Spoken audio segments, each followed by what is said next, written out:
العالمین والصلاة والسلام على سید الانبیاء والمرسلین اما بعد فاعوذ باللہ من الشیطان الرجیم بسم اللہ الرحمن الرحیم پڑھیے الصلاة والسلام علیک یا رسول اللہ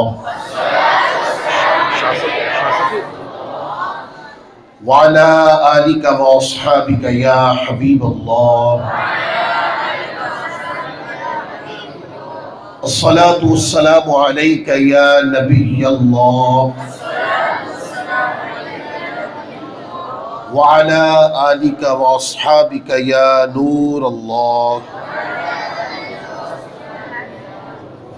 میں اس پر شکریہ ادا کرتا ہوں استاذی المکرم حضرت مولانا قاری شاہد محمود بخاری دامت برکاتہم عالیہ کا، استاذی المکرم حضرت مولانا قاری غلام مصطفیٰ عطاری دامت برکاتہم عالیہ کا، من جملہ مدرسۃ المدینہ کے اساتذہ کرام، مدرسۃ المدینہ کے طلباء اعظام اور تشریف لائے تمام سرپرست حضرات ہمارے لیے مکرمین میں سے ہیں، معظمین میں سے ہیں. آپ کا تشریف لانا ہمارے لیے خوشی کا باعث ہے کہ آپ آج مدرسۃ المدینہ کی سالانہ اجتماع ذکر و نعت میں تشریف لائے ہیں. آج کی یہ اجتماع ذکر و نعت ہے، اس کا جو بنیادی مقصد ہے، جن حفاظ کرام نے سن 2023 کے اندر حفظ قرآن مکمل کرنے کی سعادت حاصل کی ہے اور ناظرۃ القرآن مکمل کرنے کی سعادت حاصل کی ہے، ان حفاظ کرام کو اور ناظرۃ القرآن پڑھنے والے طلباء کرام کو خراج تحسین پیش کیا جائے اور ان کی خدمات کے اوپر مدرسۃ المدینہ کی طرف سے ان کو علمی سند کا اجرا کیا جائے. اور دوسرا مقصد اس مجلس کا، اس محفل کا، اس اجتماع پاک کا وہ یہ ہے کہ آپ سب دعوت اسلامی کے ساتھ اتنا تعاون کرتے ہیں، ہر موقع پر، اور جتنا زیادہ ہوتا ہے بڑھ چڑھ کے دعوت اسلامی کے ساتھ تعاون کرتے ہیں. تو آپ سب کو بلانے کا ایک مقصد یہ بھی ہے کہ آپ کی آنکھوں کے سامنے وہ سارے مناظر کھول دیے جائیں، آپ کو پتہ چلے کہ ہم جو دعوت اسلامی کے ساتھ پیسے کی صورت میں یا اس کے علاوہ جس صورت میں بھی تعاون کر رہے ہیں، الحمدللہ اس تعاون کے ذریعے، اس پیسے کے ذریعے جو مال تیار ہو رہا ہے، جو پروڈکٹ تیار ہو رہی ہے، وہ یہ ہے. ابھی آپ نے مدرسۃ المدینہ کے باصلاحیت بچوں کو دیکھا، یہ اسی مدرسۃ المدینہ کے بچے ہیں کہ یہ صرف حفظ قرآن نہیں کر رہے، یہ قرآن کے ساتھ کچھ اور بھی کر رہے ہیں. اگر مائک پہ کھڑے ہو کر انگلش میں بیان کر رہے ہیں تو ہمیں یہ نقطہ سمجھنے میں دیر نہیں کرنی چاہیے کہ یہ حفظ قرآن کے ساتھ کچھ اور بھی صلاحیت ان میں منتقل کی جا رہی ہے. ناظرۃ القرآن کے ساتھ اگر بچہ مائک پہ کھڑے ہو کر اردو کے اندر، عربی کے اندر بیان کر رہا ہے، یا پھر حدر کے اندر، ترتیل کے اندر اگر بچہ تلاوت کر رہا ہے، تو آپ سمجھ جائیں کہ یہ بچہ فقط حدر کے اندر حفظ اور ناظرہ کی تعلیم حاصل نہیں کر رہا، بلکہ اس کے ساتھ بھی بہت ساری صلاحیتیں ہیں جو مستقبل میں اس بچے کی ضرورت بنے گی. وہ ساری حفظ قرآن اور ناظرۃ القرآن کے ساتھ بچے میں وہ صلاحیتوں کو منتقل کیا جانا. مدرسۃ المدینہ کا یہ منشور ہے کہ جب بھی کوئی بچہ مدرسۃ المدینہ میں علم حاصل کرنے کے لیے، حفظ قرآن کے لیے تشریف لاتا ہے، تو اساتذہ کرام کی یہ کوشش ہوتی ہے کہ یہ صرف حفظ قرآن تک محدود نہ رہے، بلکہ وہ تمام ضروری فرائض علوم جو بچے کے لیے ضروری ہیں، اساتذہ کرام حفظ قرآن اور ناظرۃ القرآن کے ساتھ ان تمام علوم کی تربیت ابتدا سے ہی شروع فرما دیتے ہیں. اور میں سادہ لفظوں کے اندر آپ کو یہ بات بتا دوں، یہ سادہ لفظوں میں بات ہے، مدرسۃ المدینہ میں جب بچہ حفظ قرآن کر کے فراغت حاصل کرتا ہے تو اس کی صلاحیت علم ایک خطیب جتنی ہو جاتی ہے۔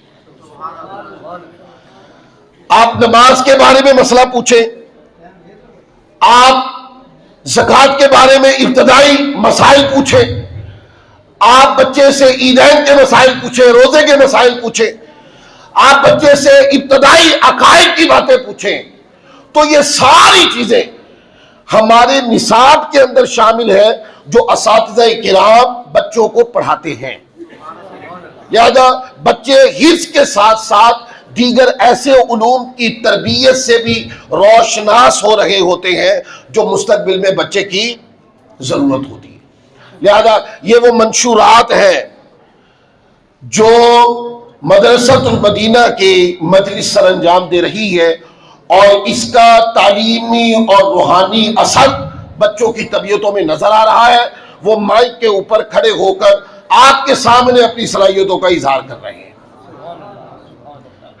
اب میں چند باتیں، چونکہ میرے پاس وقت بھی کم ہے اور کم وقت کے اندر ہم نے چند باتوں کو سیکھنا سمجھنا ہے، میں بچوں سے بھی گزارش کروں گا کہ ہمارے پیارے مدرسۃ المدینہ اشاعت الاسلام کے بچے بھی آج توجہ کا مظاہرہ کریں گے، کیونکہ آج کی جو گفتگو ہے وہ آپ سے ہی متعلق ہے۔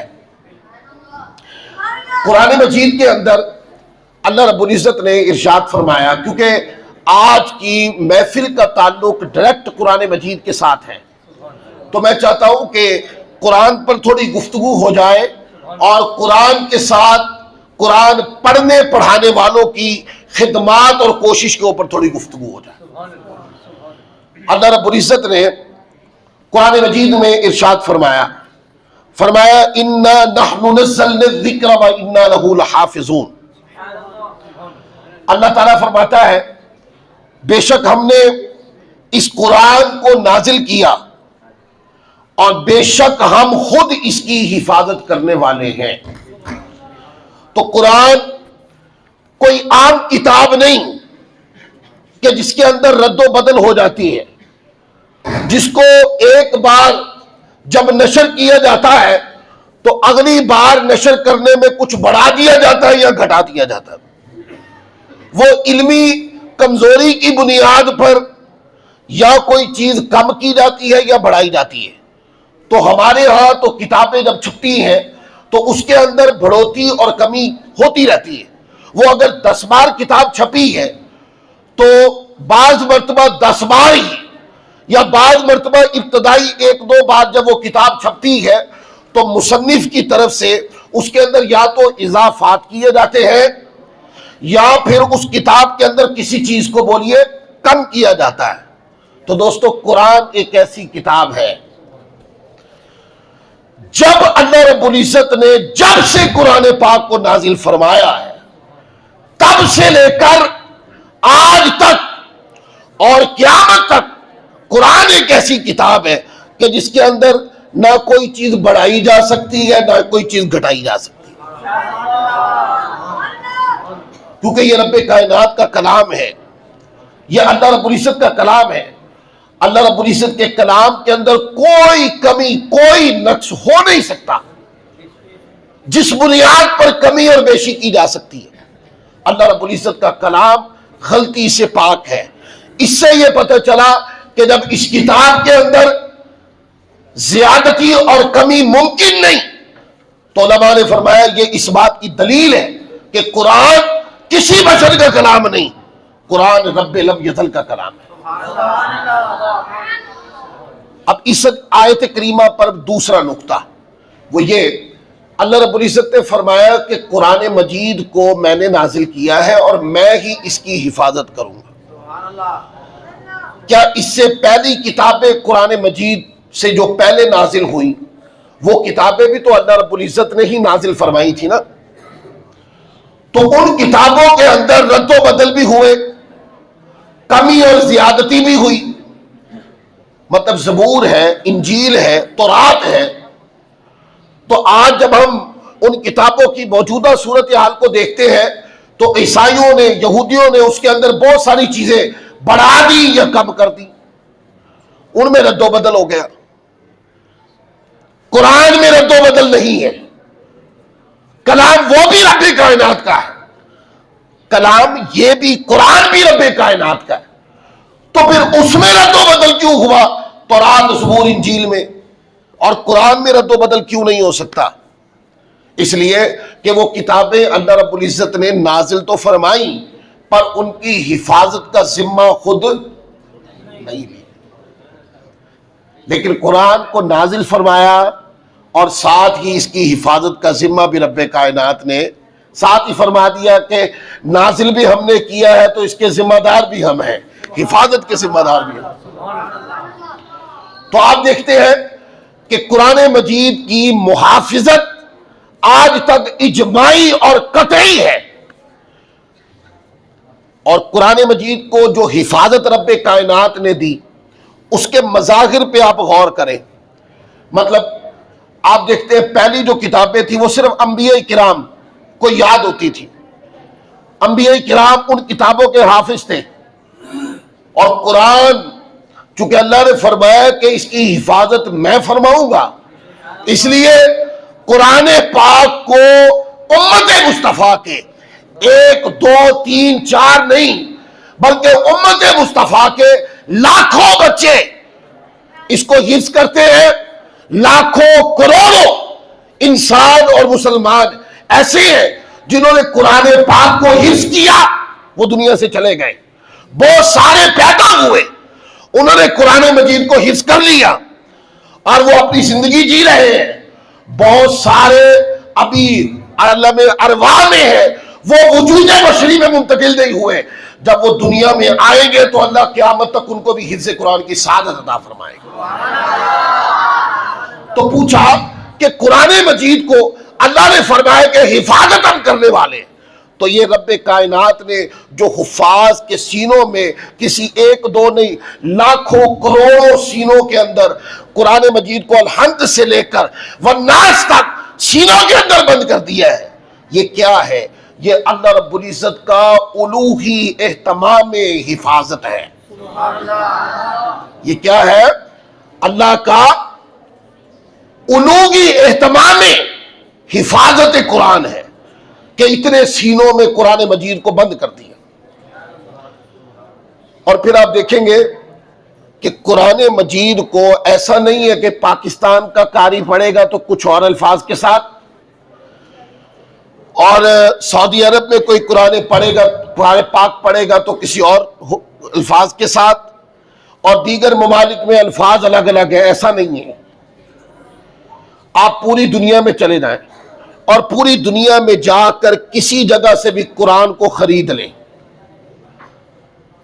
کسی جگہ سے بھی قرآن پاک کو آپ خرید لیں، اور قرآن پاک کو خرید کر آپ دیکھیں گے تو وہی لفظ جو قرآن مجید پاکستان میں چھپ رہا ہے، جو قرآن مجید سعودی عرب میں چھپ رہا ہے، تو میں آپ کو نقطہ یہ سمجھا رہا تھا کہ قرآن مجید کسی مقام سے آپ خریدیں الفاظ کی صورت میں، پیپر کے اوپر جو قرآن پاک لکھا ہوتا ہے وہ لے لیں، اور کسی بھی حافظ سے کہیں کہ قرآن مجید پڑھیں، تو حافظ کے پڑھنے میں اور قرآن کے لکھنے میں دنیا میں کہیں فرق نظر نہیں آئے گا۔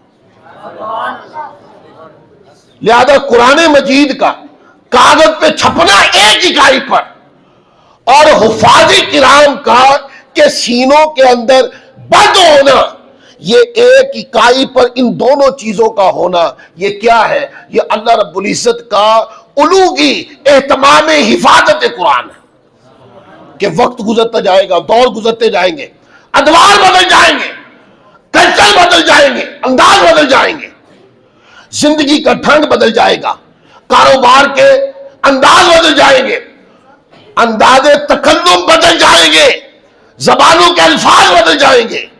نہیں بدلیں گے تو اس امت میں حفاظ کے پڑھے جانے والے قرآن کے الفاظ نہیں بدلیں گے، اور کاغذ کے اوپر چھپنے والے قرآن کے الفاظ نہیں بدلیں گے۔ یہ ہے قرآن مجید کی محافظت جو اللہ رب العزت نے فرمائی۔ اب آ جائیں چند باتیں ان بچوں کے لیے کہ یہ تو تھی قرآن اور قرآن کی محافظت. اب آ جائیں وہ سینے کتنے بابرکت ہوں گے کہ جن میں اللہ رب العزت اس قرآن کو بند فرمائے گا. جو سینے اس قرآن کو اٹھائیں گے، جو زبانیں اس قرآن کو بولیے پڑھیں گی، جو اپنے سینے میں اس قرآن کو سمو دیں گے. اس کے اوپر حدیث ہے سنن دارمی کے اندر، امام دارمی حدیث لائے، شعب الایمان میں امام بیہقی لائے، کتاب السنہ میں امام ابن ابی عاصم لائے، مجموع الزوائد میں امام حیثمی لائے، مشکات شریف کے اندر اور کئی کتابوں کے اندر یہ روایت ہے.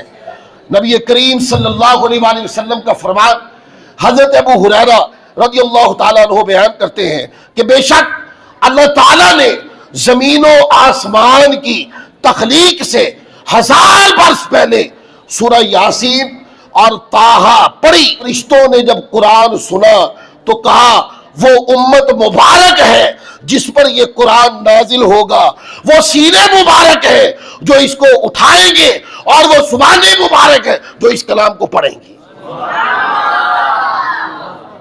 یہ میں اپنے بچوں سے مخاطب ہوں. یہ نبی پاک صلی اللہ علیہ وآلہ وسلم کی جو مبارکبادی آئی ہے نا، یہ پیارے بچوں آپ کے لیے آئی ہے. اس سے مراد آپ لوگ ہیں، وہ جو قرآن کو پڑھیں گے، وہ جو قرآن کو سینوں میں اتاریں گے. اور فرمایا جس پر قرآن نازل ہوگا، نازل ہوا اس امت پر اور سینوں میں بند کیا حفاظ کرام نے، اور تکرار کی قرآن کی، اور حفاظ کرام کو اس امت کے خواص فرمایا. کیا فرمایا؟ کہ یہ امت کے لوگوں میں جو خاص لوگ ہوتے ہیں، فرمایا کہ وہ حفاظ ہیں، وہ علماء ہیں، اہل اللہ، عبادت گزار لوگ ہیں. اس پر حدیث ہے سنن ابن ماجہ کے اندر حدیث ہے. حضرت انس ابن مالک اس کو روایت کرتے ہیں کہ نبی کریم صلی اللہ علیہ وآلہ وسلم نے ارشاد فرمایا کہ بے شک بعض لوگ اللہ تعالیٰ کے اہل ہیں. صحابہ کرام نے عرض کیا یا رسول اللہ صلی اللہ علیہ وآلہ وسلم، اہل اس سے مراد کون لوگ ہیں؟ آپ نے فرمایا اہل قرآن اہل اللہ ہے. اہل قرآن وہ جو قرآن پڑھتے ہیں، وہ جو قرآن کو یاد کرتے ہیں، وہ جو سبق سب کی منزل کی صورت میں وہ جو ایک ایک لفظ کے اوپر انہماک سے محنت کرتے ہیں اور ان لفظوں کو یاد کرتے ہیں، پھر ان کو اپنے سینے میں اپنے دماغ میں اتارتے ہیں اور پھر استاد کو سناتے ہیں، اور راتوں کو بیٹھ کر قرآن کی تلاوت کرتے ہیں، اور وہ جو راتوں کو اٹھ کر سجدہ ریزیوں کے ساتھ لمبے لمبے قیام میں قرآن پڑھتے ہیں. تو فرمایا وہ جو اہل قرآن ہے، وہ جو اہل قرآن ہے، فرمایا وہ اہل اللہ ہے. یہ اعزاز دیا. فرمایا یہ امت کے خواص خاص لوگوں میں سے ہیں. یہ تربیتی نقطہ بھی ہے. حفاظ کرام کو اپنے اندر عزت دیا کریں. مولوی صاحب کہتے ٹرکا نہ دیا کریں. ہم نے یہ دیکھا ہے کہ جب سے علماء کو، حفاظ کرام کو، عبادت گزاروں کو ہماری کمیونٹی کے اندر عزت دینا کم کر دی گئی ہے، ہم خود اپنی عزت کو بچاتے پھر رہے ہیں. لہذا جو لوگ اول مستحق ہے کہ ان کو عزت دی جائے، وہ اہل قرآن، حفاظ کرام، قاری قرآن، عالم قرآن لوگ ہیں. اول ترجیح یہ ہے کہ ان کو عزت دیں، یعنی عزت دینے کا سبق یہاں سے شروع کریں. اس کے بعد ایک اور لفظ حدیث پاک میں آیا، فرمایا کہ حفاظ کرام کو اس امت کے شرفاء کا، شرف والے لوگ، بلند عزت اور عظمت والے لوگ. اس پر حدیث ہے. امام طبرانی رحمت اللہ علیہ طبرانی موجم الکبیر کے اندر حدیث لائے، امام حیثمی مجموع الزوائد کے اندر کتاب التہجد میں حدیث لائے.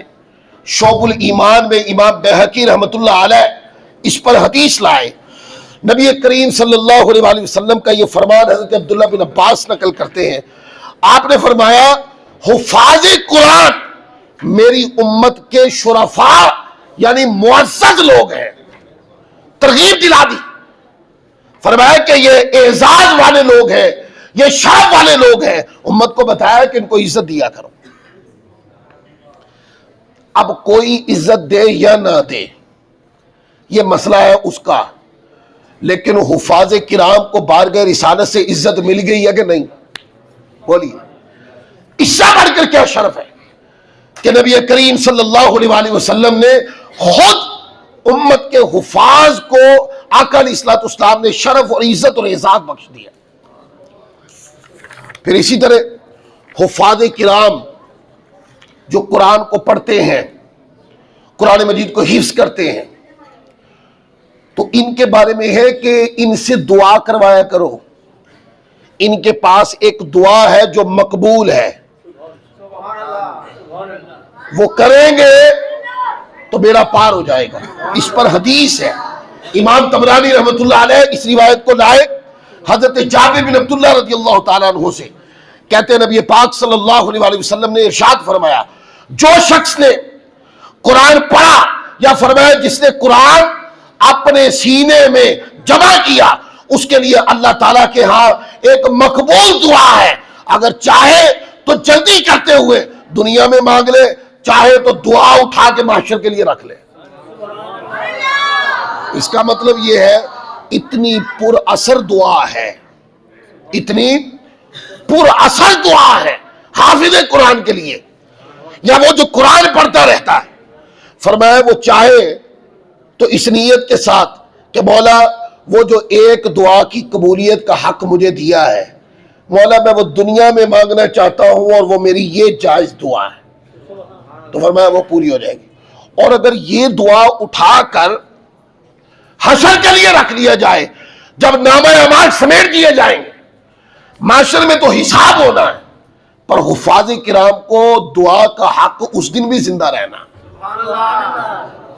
اس کے اوپر ایک اور حدیث حضرت ابو امامہ رضی اللہ تعالیٰ عنہ بیان کرتے ہیں نبی پاک صلی اللہ علیہ وآلہ وسلم نے ارشاد فرمایا تم سب سے بہتر وہ ہے جو قرآن پڑھے اور پڑھائے. بے شک حافظ قرآن کے لیے مقبول دعا ہے، وہ دعا کرے تو اس کی دعا قبول ہوتی ہے. اور پھر حفاظ کرام کے لیے یہ خوشخبری ہے، اس کے اوپر علماء نے بڑا لکھا ہے. کہتے ہیں کہ جو حافظ قرآن ہے یہ قرآن کی برکت ہے کہ اللہ تعالیٰ اس کی عقل کو کامل اور مستقیم رکھتا ہے.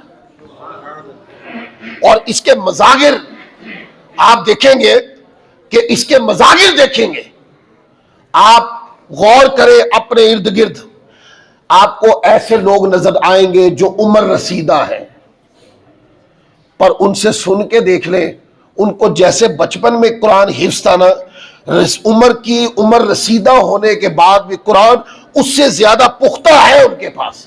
جیسے جیسے عمر بڑھتی جاتی ہے ان کے دماغ میں قلب و باطن کے اوپر قرآن مجید زیادہ منکشف ہوتا ہے. یہ تجربے کی بات ہے. آپ حفاظ کرام سے پوچھ لیں، وہ آپ کو بتائیں گے یہ بات کہ جب میں چھوٹا تھا تب میں منزل کو پکا کرتا تھا، میں منزل کو یاد کر رہا تھا، لیکن جب میں نے پہلا مصحف سنایا تو میری منزل پہلے سے زیادہ مضبوط ہو گئی، دوسرا مصحف سنایا تو اور زیادہ مضبوط، تیسرا سنایا تو اور زیادہ مضبوط. یوں جیسے جیسے وقت گزرتا چلا جائے گا، جیسے جیسے وقت کا دورانیہ گزرتا جائے گا عمر بڑھتی جائے گی، اور قرآن کی تلاوت کے ذریعے بندہ اپنی زندگی کے ایام گزارتا چلا جائے گا تو اس کی عقل کا جو مضبوطی عقل کی ہے وہ بڑھتی چلی جائے گی، کم نہیں ہوگی. میں نے ایسے حفاظ کرام کو اپنی زندگی کے اندر خود دیکھا. یہاں سٹیج پر بھی ایسے لوگ بیٹھے ہوئے ہیں، میرے استاذی مکرم قاری شاہد محمود بخاری دامت برکاتہم عالیہ، ساری زندگی گزر گئی قرآن پڑھتے پڑھاتے. اب اپنی علالت کی وجہ سے وہ تراویح کم پڑھاتے لیکن قرآن آج بھی ان کو یاد ہے. ایک وقت تھا میں دور کرنے کے لیے پیش ہوتا تھا بارگاہ میں، تو میں نے کبھی قرآن پاک دہراتے نہیں دیکھا، تو وقت گزرتا چلا جاتا. ایک میرے دوست ہیں میں ان کے پاس بہت زیادہ جاتا تھا، ان سے سیکھا بھی بہت زندگی کے اندر. ان کی عمر تقریباً 70 سال کے قریب تھی، اور وہ مجھے کہا کرتے تھے کہ قاری صاحب مجھے جو یاد ہے نا کہ میں نے 45 سے زیادہ بار قرآن تراویح میں پڑھا ہے. 70 سال کی عمر تھی اور قرآن مجید ان کو اتنا یاد تھا کہ میں نے جتنی بار بھی ان کے ساتھ قرآن کو دور کیا میں نے ان کی غلطی بظاہر نہیں ہے دیکھی. یہ کیا ہے؟ حفاظ کرام کو یہ بھی تحفہ ہے کہ جو حفاظ ہوتے ہیں، علماء ہوتے ہیں، وہ جو قرآن کے ظاہری متن کی یاد کرنے کی کوشش کرتے ہیں یا قرآن مجید کے معانی کے اندر جو علماء غوطہ زنی کرتے ہیں، اللہ تعالیٰ قرآن کے علم کی بدولت اللہ تعالیٰ ان کی عقلوں کو مضبوط فرماتا ہے، ان کو عقل کی استقامت ملتی ہے، عقل کی سلامتی نصیب ہوتی ہے. اس کے اوپر کئی روایات ہیں. اور پھر حافظ قرآن کا جو اعزاز ہے، اب تک جو باتیں میں نے کی یہ اس کا تعلق دنیا کے ساتھ ہے، لیکن حافظ قرآن کا جو اعزاز ہے یہ صرف دنیا میں نہیں ہے. دنیا میں قرآن کی نسبت سے جو اعزاز حافظ قرآن کو ملنا ہے اس کی تو میں نے آپ کو چند ہینڈز کی صورت کے اندر، چند حدیث کی صورت کے اندر میں نے آپ کو بیان کیا. لیکن حافظ قرآن کو قبر میں بھی عزت ملتی ہے، حافظ قرآن کو معاشر میں بھی عزت ملے. اس کے اوپر احادیث ہے. ایک حدیث پاک پڑھتا ہوں، وقت کی قلت بھی میرے سامنے ہے، میں اس لیے بہت شارٹ کر رہا ہوں بات کو. نبی کریم صلی اللہ علیہ وسلم کی حدیث ہے، امام ترمذی اس حدیث کو لائے، امام حاکم مستدرک میں حضرت ابو ہریرہ رضی اللہ تعالیٰ عنہ سے روایت ہے. آقا علیہ الصلوۃ والسلام نے ارشاد فرمایا قیامت کے دن حافظ قرآن آئے گا تو کیا قرآن کہے گا یا رب اس کو آراستہ فرما، اسے عظمت کا تاج پہنایا جائے گا. پھر قرآن کہے گا یا رب اور اضافہ فرما، تو اسے حلائے کرامت پہنایا جائے گا. پھر قرآن کہے گا اے رب اس سے راضی ہو جا، تو اللہ تعالیٰ اس سے راضی ہو جائے گا. جو عزت کا تاج پہنایا جائے گا، اس کے اوپر کئی احادیث ہیں. میں ان ساری باتوں کو شارٹ کرتے ہوئے اپنے بیان کے اختتام کی طرف آتا ہوں. آپ نے دیکھا ہے کہ حفاظ کرام کی، عالم قرآن کی، حفاظ کرام کی اور عالم قرآن کی کتنی عظمت ہے. دوستو جب بھی آپ اپنی زندگی کو سمجھنے کی کوشش کریں تو دو حصوں میں ڈیوائیڈ کیا کریں. ہماری زندگی کے ساتھ ضرورت بھی جڑی ہوئی ہے، ہماری زندگی کے ساتھ مقصد جو ضرورت سے بہت بلند اور بہت زیادہ ہے ہمارے ساتھ یہ بھی جڑا ہوا. علماء سے بیٹھتے ہیں، کتابیں پڑھتے ہیں تو اس بات کا پتہ چلتا ہے کہ مقصد کبھی بھی، ضرورت ہمیشہ مقصد پہ قربان ہوتی ہے، مقصد کو کبھی ضرورت پہ قربان نہیں کیا جاتا. ہم دیکھتے ہیں کہ لوگ دنیاوی تعلیم کی طرف اپنے بچوں کو زیادہ رغبت دلاتے ہیں، ہم اس کے انکاری نہیں ہیں. الحمدللہ مدرسۃ المدینہ کے اندر دو شعبے بڑے ہیں. جامعۃ المدینہ جس میں عالم کورس کروایا جاتا ہے، اس کے اندر بھی اسکول سسٹم ہے اور بہت وسیع ہے.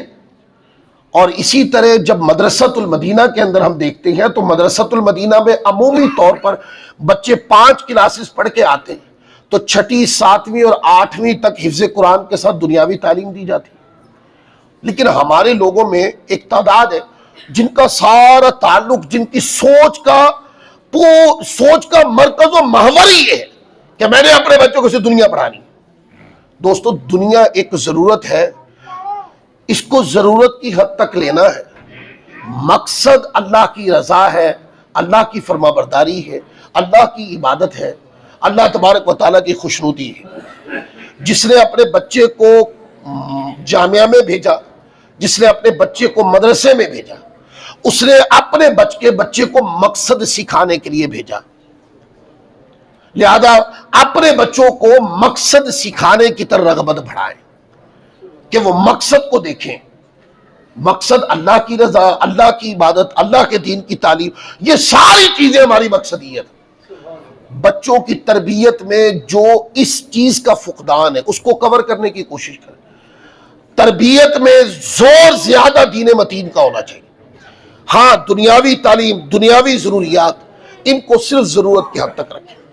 تو آج مدرسۃ المدینہ میں الحمدللہ عز و جل آپ دیکھ رہے ہیں جن سرپرستوں نے، جن لوگوں نے اپنے بچوں کو عالم قرآن اور حافظ قرآن یعنی ان کی مقصد کے اوپر تربیت کرنے کے لیے مدرسۃ المدینہ میں بھیجا ہے، تو الحمدللہ آج جو بچے کامیاب ہوئے ہیں ان بچوں کو اس کے اوپر خراج تحسین پیش کیا جائے گا، اور ان کو یہ کہ علمی سند جاری کی جائے گی، اور اس بچے کو اساتذہ کی دعاؤں کے ساتھ مدرسۃ المدینہ سے اگلے جامعۃ المدینہ عالم کورس کی طرف منتقل کیا جائے گا۔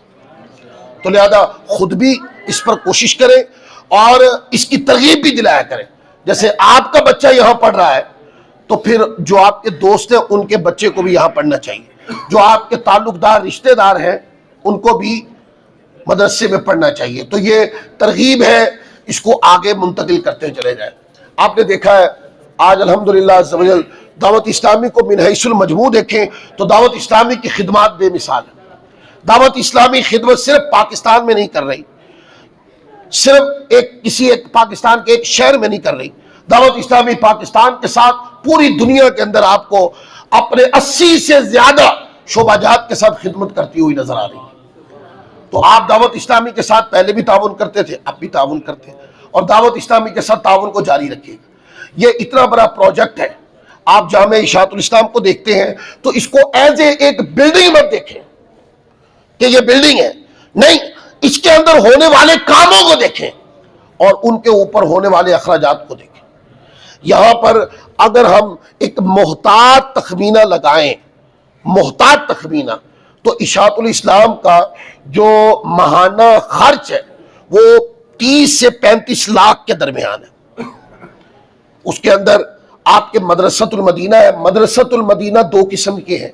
مدرسۃ المدینہ جو غیر مقیم ہے، اس کے اندر صبح بچے آتے ہیں، شام کو 4 بجے چلے جاتے ہیں، اور مدرسۃ المدینہ کا ایک اور شعبہ بھی ہے جس کو مدرسۃ المدینہ رہائشی کہتے ہیں۔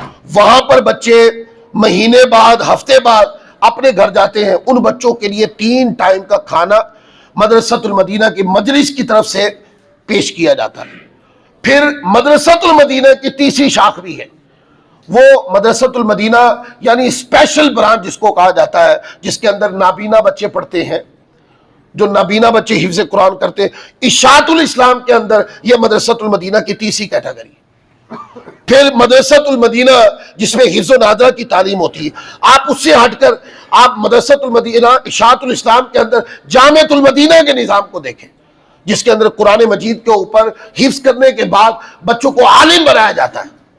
اس کے اندر سکولنگ سسٹم بھی ہے، اور وہ تعلیم جو ہے یعنی جدید پیرائی کے اندر میٹرک سے لے کر آگے تک الحمدللہ عز و جل جب عالم دین دورۃ الحدیث سے فارغ ہوتا ہے تو وہ باعتبار دنیاوی تعلیم کے بھی ایسا ہوتا ہے کہ جو دنیا کے ہر شعبے کو ایڈریس کر سکتا ہے۔